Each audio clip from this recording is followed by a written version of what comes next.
Welcome back to TearRing Saga. It's a bit weird to start things off at the end of a chapter, but this battle is basically over. If we check conditions, it's C's, Runen is in range of the C's points, and the enemy strength is just, yeah, nosedived a bit. So, Bast has unique conversations and rewards for visiting both of these two houses. I'm going to start with this one.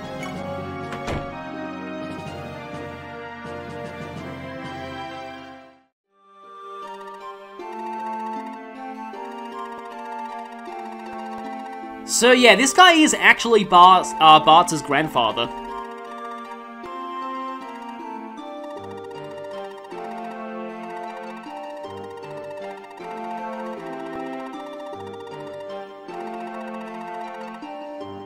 The whole big fish in a small pond situation. And I mean, Bart is one of like the biggest characters in this game portrait-wise. His portrait takes up almost half the screen.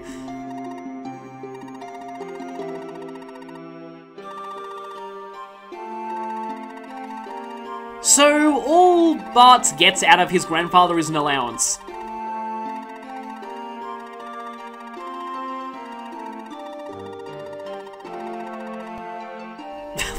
Wow, morbid there. But that gets us yet another money bag. Julia already has one of these, so let's talk about how these work, because they're kind of interesting. If we go to the armory, which you can buy hammers from, which might be useful for later, but for now we can actually access the armory after the chapter is over, and also it'll be a bit more convenient to do so then. But if you actually press sell, so money bags sell for a flat 3,000 gold. However, you can also use them, and if you use a money bag, you get anything between 2,000 and 4,000 gold randomly. So yeah, that's basically how that works. It's sort of a risk versus reward thing. You can either accept the guaranteed payout of 3,000, or choose to open it and risk getting less, but also potentially you could get more.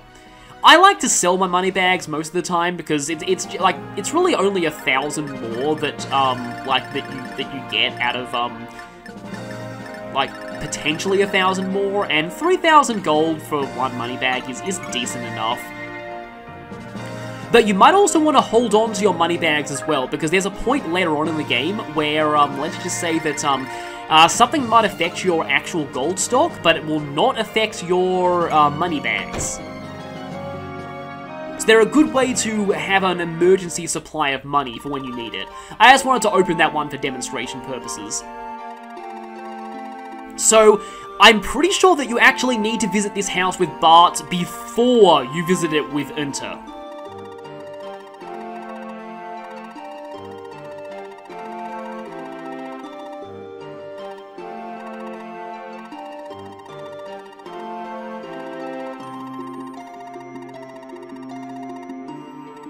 Well, I mean, you'd have your grandfather, but everyone seems to be resigned to the fact that he's going to die very soon, which is sad.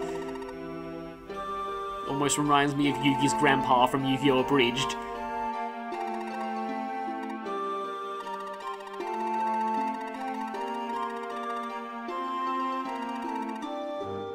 Yeah, this conversation still happens even if you went to even if you didn't visit the other one first.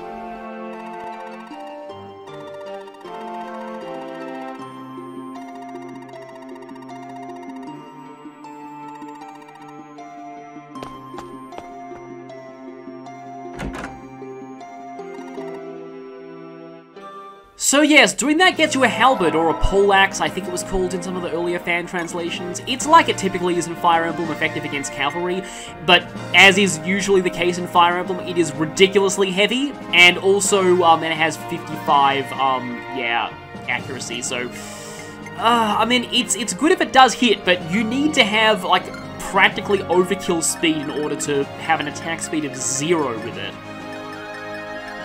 So with that, we can continue to burn more turns for the sake of more conversations. Yeah, this game has auto-cursor just like most Fire Emblem games do. But now Bart has everything he can get out of these villages, so now it's time for you to visit this one. And this was what I missed in my first playthrough. This is extremely important.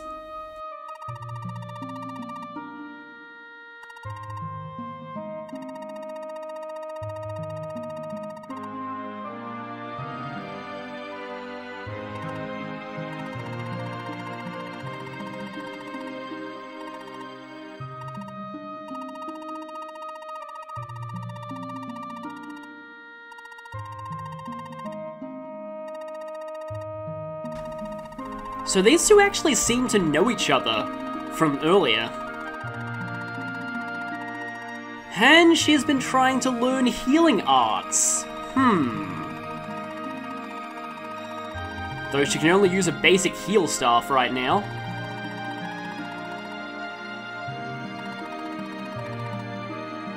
I think the staves in Japanese have the exact same names they do in Fire Emblem, which is, I can't believe they got away with that, honestly, because, like, they're pretty distinctive names in the Japanese version. They're not like the generic, like, heal and mend in English. They're like live, relive, and libro.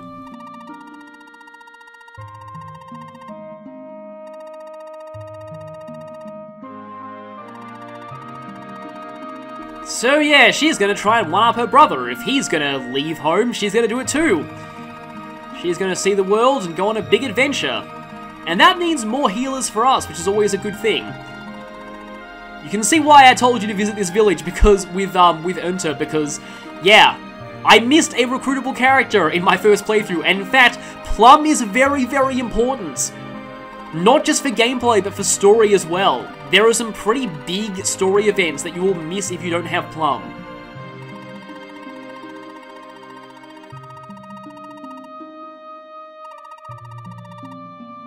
Yeah, that's true, but it doesn't mean that she can't, go out and see the world. So, this is Plum the Cleric. So, let's go over her. Plum is another healer. Her stats might not look impressive compared to Enter, especially that 4 mastery and a 20% growth. She can hit Physic, but on average it takes her quite a while. So for the most part, she's just stuck foot slogging it and healing people with a basic heal staff. And having another healer in addition to Enter is still pretty good. But other than that, Plum is very unremarkable. However, you want to recruit her. Plum is required for some very, very important story events. And trust me when I say, I will be showing those off in this playthrough. In fact, I'm going to show one of them right now. And finally, Plum has to visit her grandfather's house. And this is part of the reason why I left doing this until another part, because this is a long, long exposition-heavy conversation. But it does get you a good reward.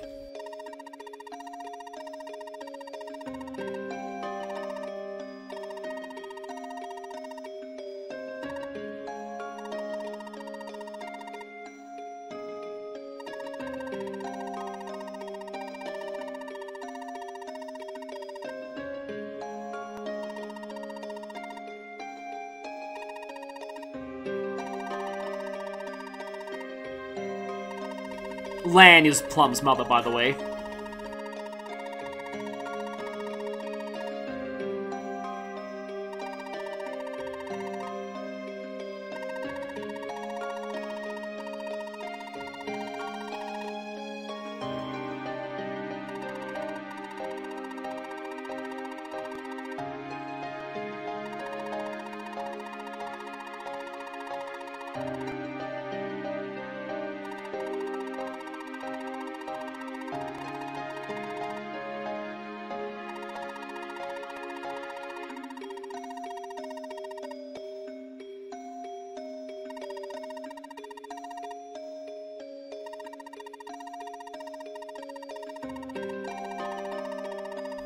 No relation to Daros from Fire Emblem, but it might actually be the same name.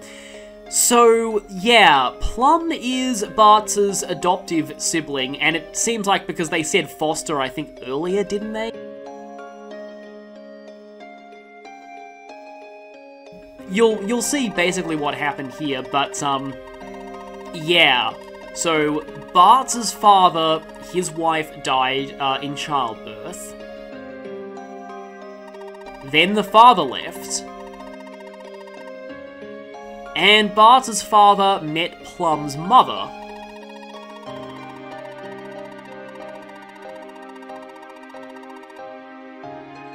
But she was still in love with her late first husband.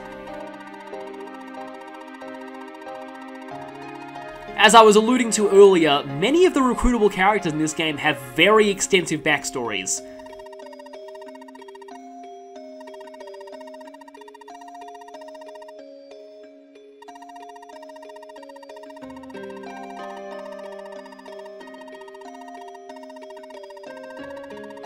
Though this is something else about TearRing Saga, for some reason TearRing Saga loves the rescue romance trope.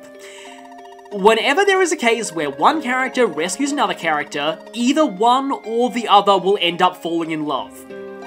No exceptions, trust me. It is so common in this game, it's insane.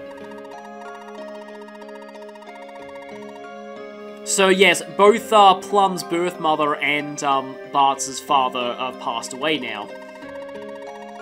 They were never actually a couple or anything, he was just one-sidedly in love with her and she was still devoted to her original husband.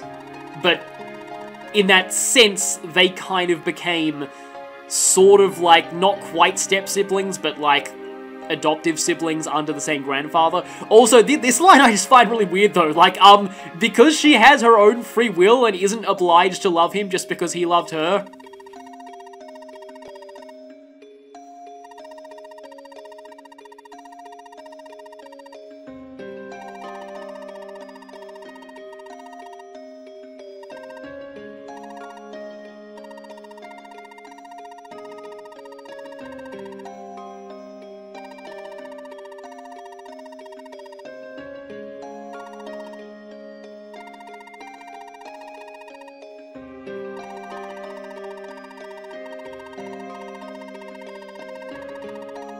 And considering that they never found out what happened to him, chances are he's probably still out there somewhere.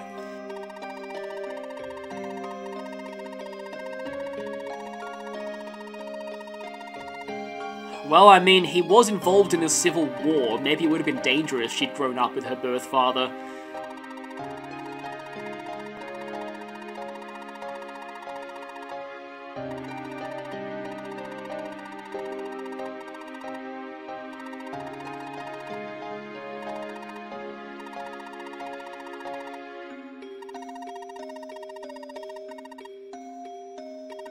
Okay, so Bart doesn't know this. Does he think that he's actually blood-related to Plum?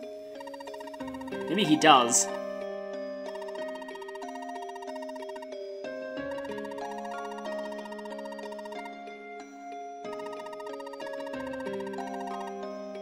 So not only do, like, a lot of the characters in this game have, like, extensive backstories and relationships with other characters, they also, some of them, like as we saw with Julia before and now with Plum, they have their own personal quests that motivate them and that they can embark on during the main storyline of the game, which is, it's just actually pretty cool, honestly. So, from that we get Land's Mirror. Raises hit and avoid by 5 for every ally within 3 tiles. Now, something that is actually not totally obvious, Land's Mirror is not exclusive to Plum. You can actually trade it to other characters, and for example, like if you put it on someone like Raffin or Naren, you can get some pretty strong effects on the front lines. However, Plum does need Land's Mirror in order to trigger some events later in the game. So I like to keep it with her in a lot of cases just for convenience. But I think for the first story arc, I might trade her over to somebody like Raffin or Naren.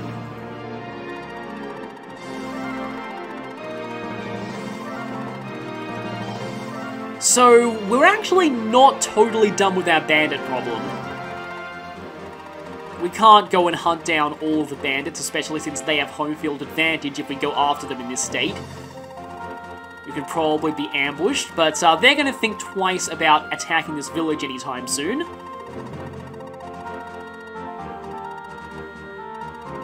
And that means we've fulfilled our obligation to Count Marlon, which means that hopefully he'll help us.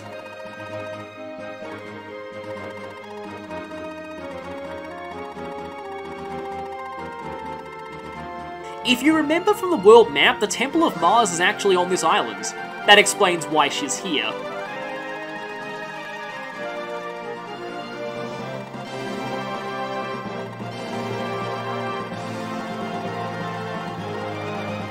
Yeah, especially since she's just a staff user in a game where they don't promote.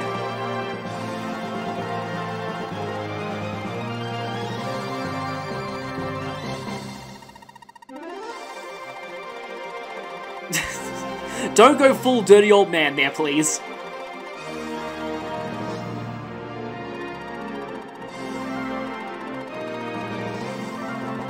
I think it's more that, that Eugen is just kind of in that I want grandkids mentality towards Runen, except, like, not as a literal grandfather.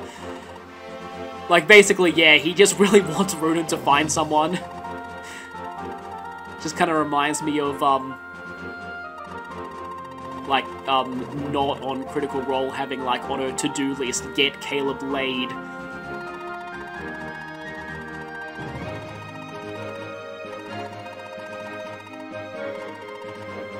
But at least this isn't Fire Emblem Awakening, and Runen isn't forced to marry someone with no gameplay warning at one point in the game.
Meanwhile, these two are just kind of stuck here, sitting around bored, reading books, because they didn't get to participate in this battle.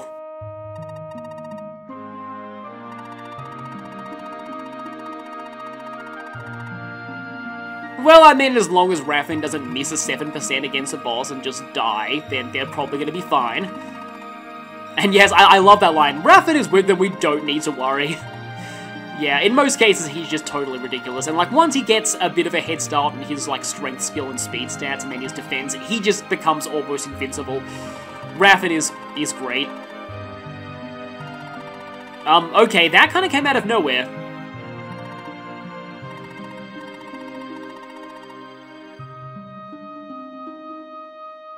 Man, it's kind of her job, though. She's the bodyguard. Meanwhile, Mr. Dumb Knight is advancing. So while we're here, we can access the city and buy a hammer if we wanted to.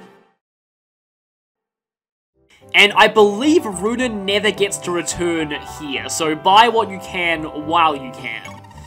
I suppose I should buy the hammer right into Bart's inventory immediately, because he's the only one here who can use it. Hammers are actually pretty useful in TearRing Saga. There's a certain very, very annoying enemy type that shows up later in the game that hammers are effective against, so I'm gonna buy one hammer for now. We have other options for getting hammers later on, but, and also, let's do something here. I feel really bad about this, but, I'll have Raffin take that for now. You're fine with weapons, you're fine... Oh, right, Garrow can use the hammer as well. I just completely forgot about him because of his 4 movement. But Anyway, I'm gonna convoy that money bag for now. Oh, I do have the Angelic Potion, and yes, before I wanted an herb on Raffin, because he's in the thick of the action, so he's more likely to get injured. Let's move to Verge.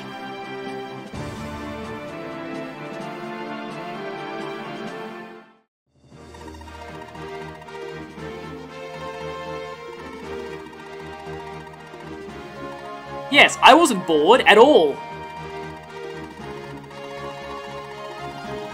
Kate didn't beat me in Tic-Tac-Toe 100 times while I was here. Which I actually call noughts and crosses where I live.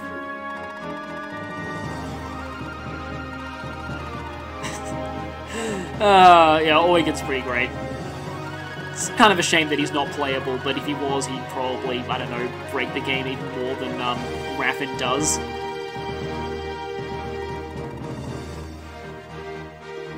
Well, we the player know that Koda has been up to something. He's sending a dumb knight after us.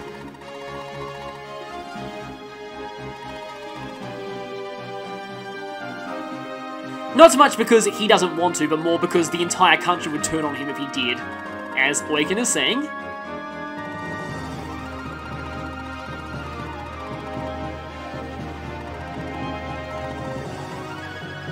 There's a lot of people who are saying I will pray for your success. On my honor as a knight who can't actually fight anymore.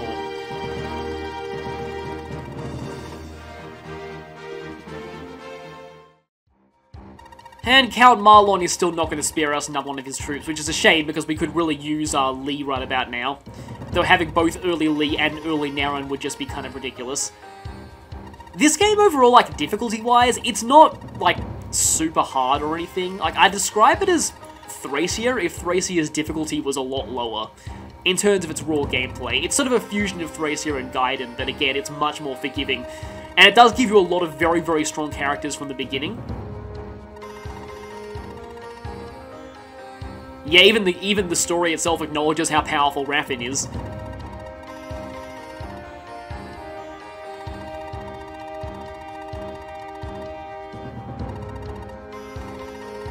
Okay, so now I have my answer. Raffin is not the biological son.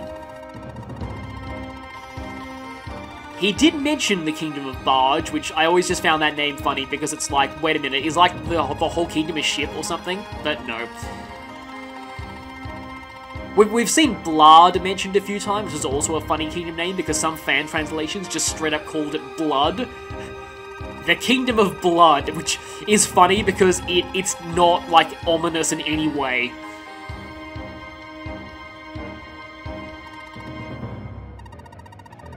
And by adopting him, you've basically prevented your kingdom from ever being captured because Raffin is a one-man defense squad. Yeah, this is supposed to be a war council, though, not a backstory session.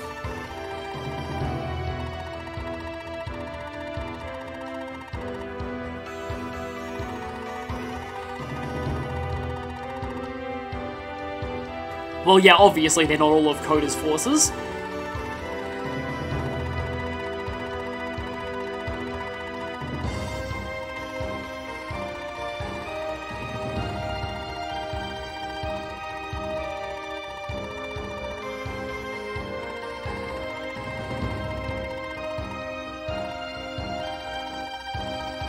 The thing is, I'm not, like, entirely sure how much of a first strike this is, considering that Koda has, like I said before, already tried to kill the princess while she was on the road, and is directly sending out knights to kill Count Marlon and prevent him from becoming the new Chancellor.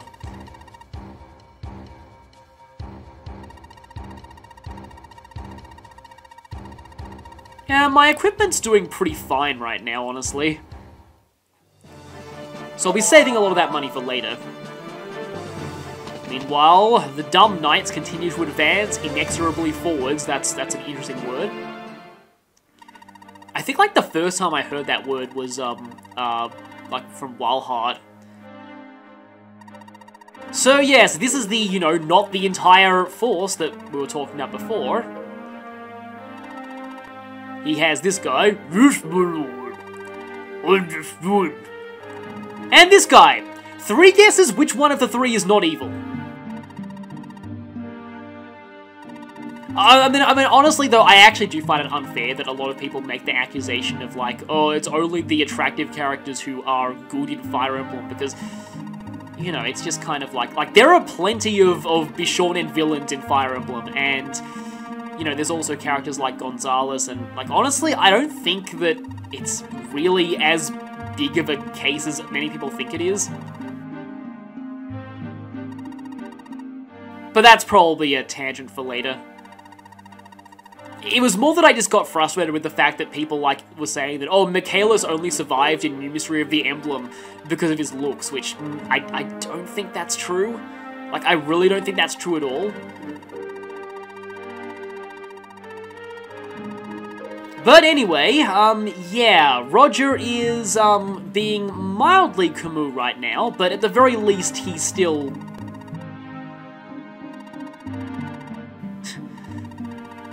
he still has some morals. Though he is being a little bit dumb at this point. Oh yes, those rumors are greatly exaggerated. No, it wouldn't be easy to confirm that I sent a batch of knights out to kill the princess. I think everyone is trying to insult you.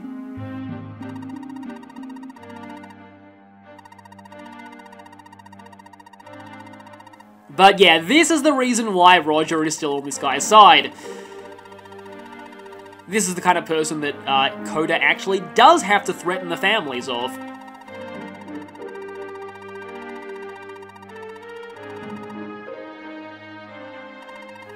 And sadly, this kind of thing really did happen in a lot of time periods.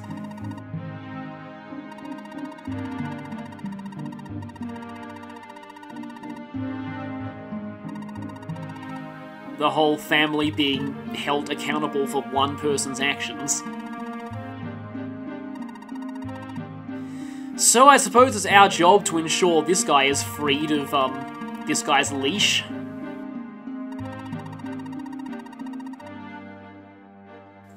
Oh yes, you're probably counting on that, because you're going to send him to die eventually, aren't you?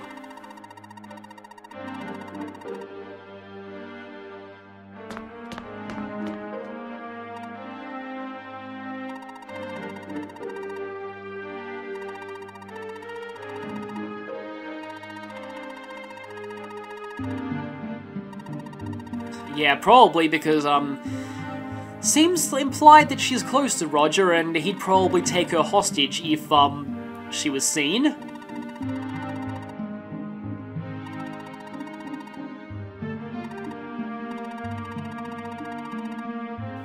Oh, okay, philosophy. Not as much philosophy, more just, oh, I am pondering the nature of my existence. Why was I born into nobility if only I was someone else?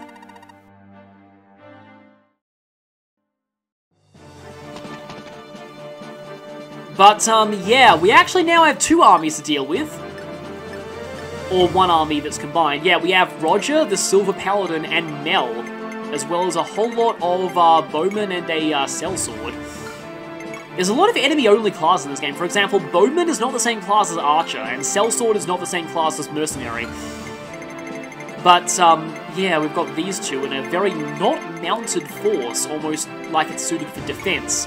Roger himself is actually quite strong. He has an Armor Slayer, and we don't have any armored units at all, so that's useless against us.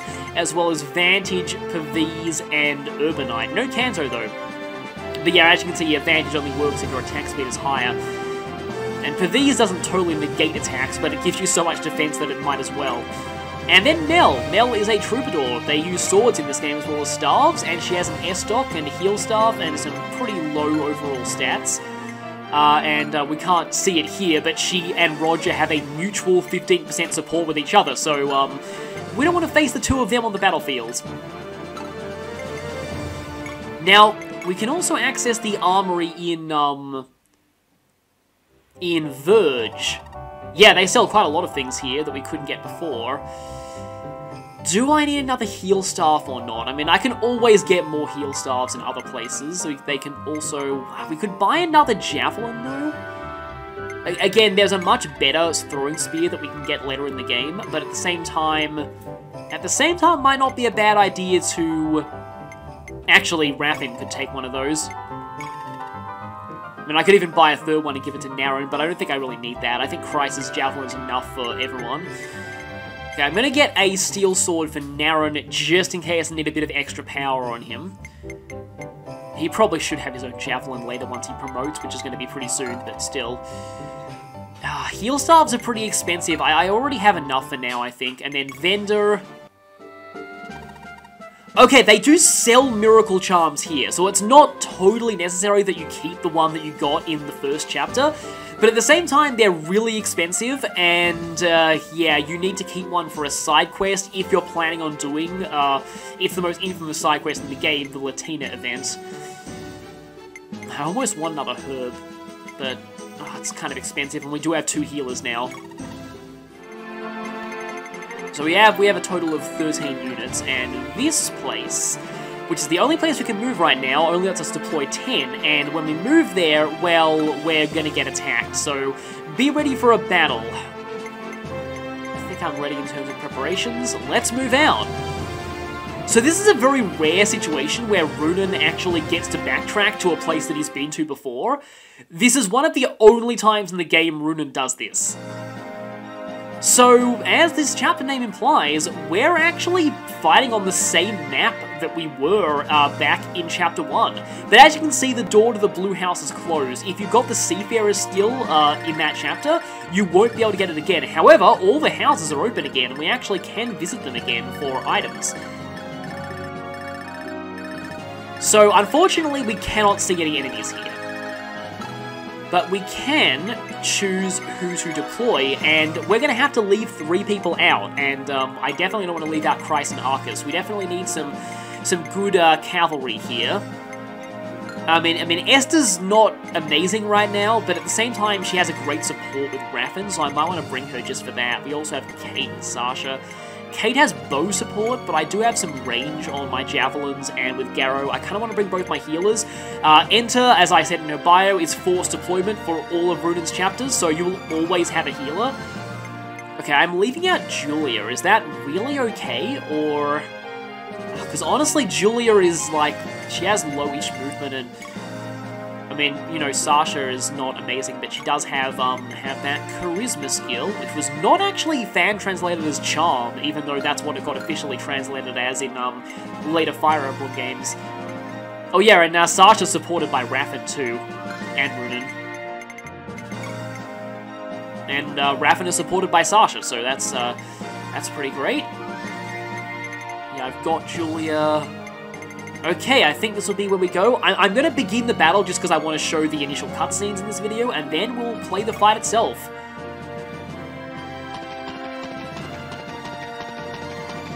You get a sneak preview of the enemy units that you are facing if you check them on the world map. It's a lot of cavalry, and that is going to be the main challenge of this chapter. This chapter can be a bit difficult if you don't approach things carefully.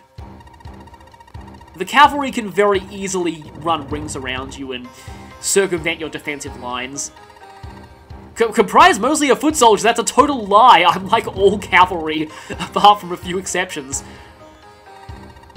I cannot see the word mincemeat without thinking of Eggman in Sonic Adventure 1, is it that he says that? I think it is Sonic Adventure 1.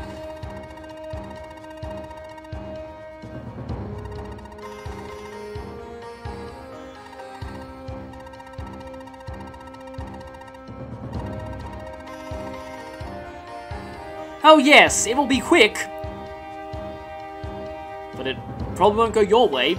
As you can see there, Sasha and Julia deployed very far forward, despite the fact that I put them at the bottom of the order. There's just no logic to the way that everyone deploys in the list. It's just kind of dumb. So, giving you a little bit of thinly veiled tactical advice here.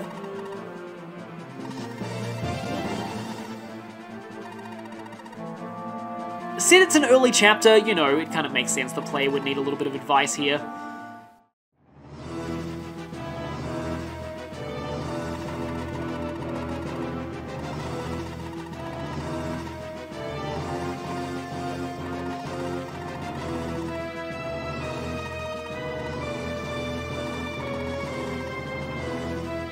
Yeah, we almost learned that the hard way in the last chapter.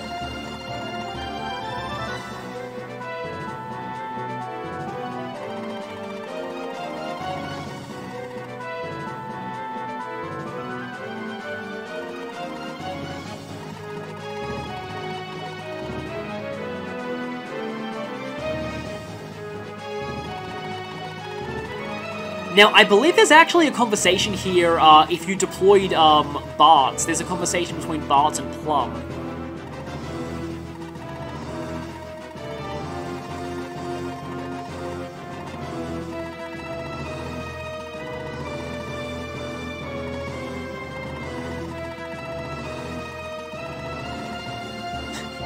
Yes, like someone we know.